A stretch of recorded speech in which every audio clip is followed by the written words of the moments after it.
آج کے اس ویڈیو میں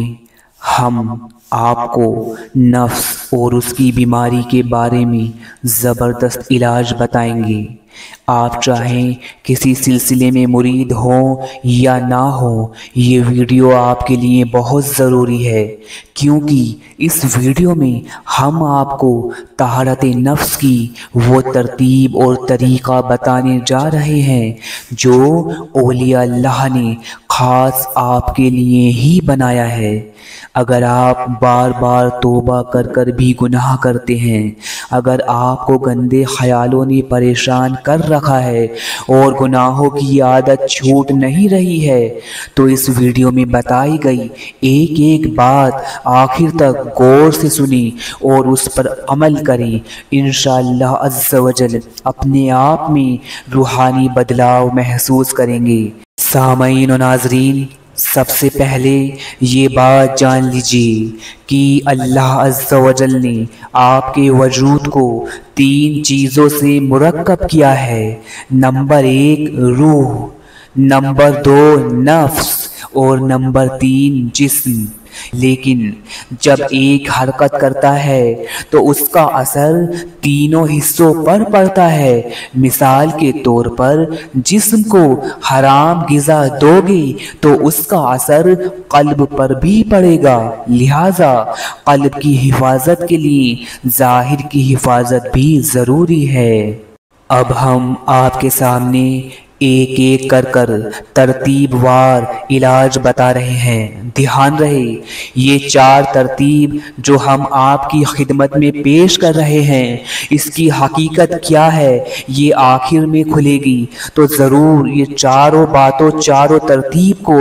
باغور سنیں۔ نمبر 1 جسم کی طہارت۔ سب سے پہلے اپنے جسم و لباس کو پاک و صاف رکھیں، یعنی ناپاکی کی حالت میں بالکل بھی نہ رہیں، ہمیشہ پاک و صاف رہیں، کیونکہ ناپاکی کی حالت میں رحمت کے فرشتے دور ہو جاتے ہیں اور ناپاکی کی حالت میں آنے والے گندے خیالات و شیطانی وسوسے اس قدر خطرناک ہوتے ہیں کہ لاحول سے بھی حفاظت نہیں ہو پاتی، کیونکہ لاحول میں بھی قوت و طاقت تبھی پیدا ہوتی ہے جب انسان پاک و صاف ہوتا ہے۔ لہذا سب سے پہلے جسم و لباس کو پاک و صاف رکھیں۔ نمبر 2 حواس خمسہ کی طہارت، یعنی اپنے آنکھ، کان، زبان، سکم، ہاتھ پاؤں کو ان کی برائیوں و ان کی شہوتوں، ہر حرام و ناجائز سے پاک و صاف رکھیں۔ کہنے کا مطلب یہ ہے کہ آنکھوں کی شہوت برا دیکھنا ہے، کانوں کی شہوت برا سننا، چگلی وغیرہ کرنا ہے، اور زبان کی شہوت برا بولنا، چگلی و گالی گلوچ وغیرہ کرنا ہے، اور سکم کی شہوت حرام و ناجائز غذا کھانا ہے، اور ہاتھ پاؤں کی شہوت انہیں برائی کی اور لے جانا، زنا خوری کرنا، ناحق کسی کو مارنا پیٹنا و چوری وغیرہ کرنا ہے۔ لہذا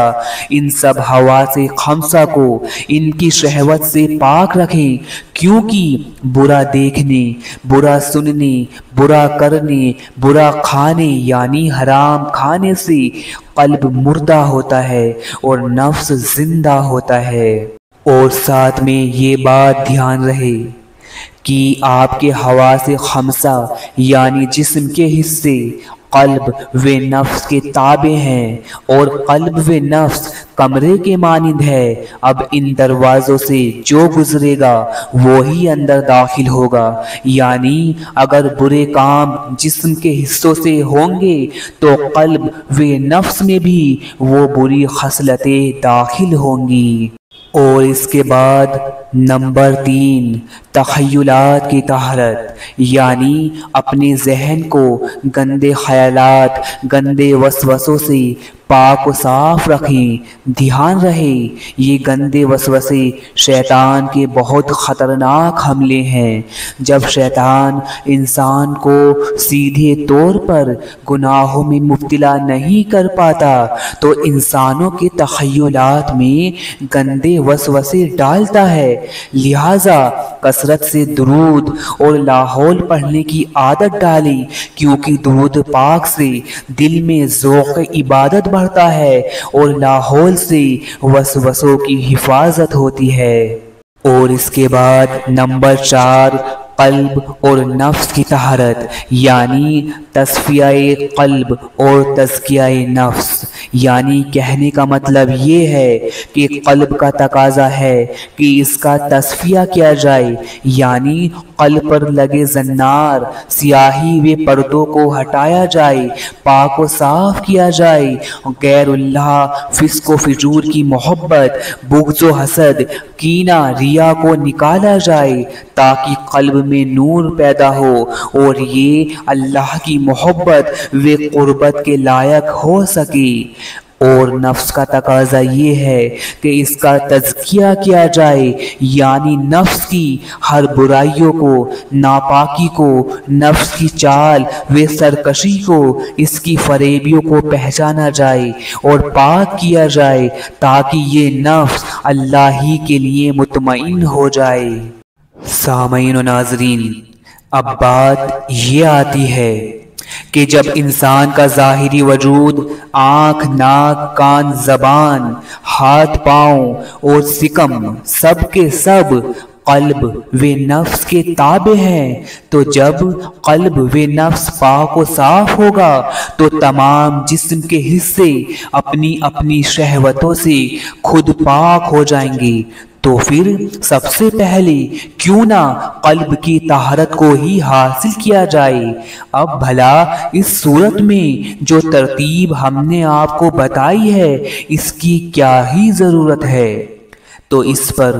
مخدوم جہاں حضرت شیخ شرف الدین احمد یحییٰ منیری فرماتے ہیں کہ بے شک قلب اصل ہے اور تمام اعضاء قلب کے تابع ہیں، تو قلب پاک ہونے سے تمام اعضاء یقیناً پاک ہو جائیں گے۔ لیکن شروع میں جو ترتیب بتائی گئی ہے اس ترتیب کی اشد ضرورت اس لیے ہے کہ اس کی کوشش سے ہی کام ٹھیک سے ہو پائے گا، کیونکہ ہر ایک انسان اتنی طاقت و قدرت نہیں رکھتا کہ سیدھے طور پر طہارت قلوب، طہارت نفس حاصل کرے۔ یعنی عوام الناس ایک دم سے نہ تو قلب کا تصفیہ کر سکتی ہے اور نہ نفس کا تزکیہ کر سکتی ہے۔ ہاں، بعض شیوخ کی روش رہی ہے کہ وہ دل کی طہارت سے آغاز کرتے ہیں، لیکن ساتھ میں بزرگوں کا قول ہے کہ یہ بہت مشکل کام ہے اور اس میں بے انتہا خطرات ہیں اور عام شخص اس کو ایک دم سے تھام نہیں سکتا۔ لہذا عام انسان کو اسی ترتیب سے طہارت کی شروعات کرنی چاہیے جو ترتیب بتائی گئی ہے، کیونکہ جب انسان جسم کی طہارت کے ساتھ اپنے حواس خمسہ یعنی جسم کے حصوں کو ان کی شہوتوں سے پاک رکھے گا تو قلب سیاہ ہونے اور نفس میں نار پیدا ہونے سے محفوظ رہے گا، اور جب قلب سیاہ ہونے اور نفس نار سے محفوظ رہے گا تو عبادت و ریاضت، درود و لاحول کی کثرت سے قلب میں نور پیدا ہوگا اور نفس ندامت کے لائق بنے گا اور ذہن شیطانی وسوسوں سے محفوظ ہوگا۔ اور جب طہارت کی اس ترتیب سے آپ کے اندر دھیرے دھیرے بدلاؤ محسوس ہو تو کسی بھی کامل شخص سے قلب و نفس کی طہارت کے لیے ذکر و فکر کی اجازت لے کر کثرت سے ذکر و فکر کریں۔ انشاءاللہ عز و جل اس طرح آپ نہ صرف نفس کی عیبداریوں سے محفوظ ہوں گے بلکہ راہ سلوک کے لیے پکے سالک کی طرح تیار ہو جائیں گے۔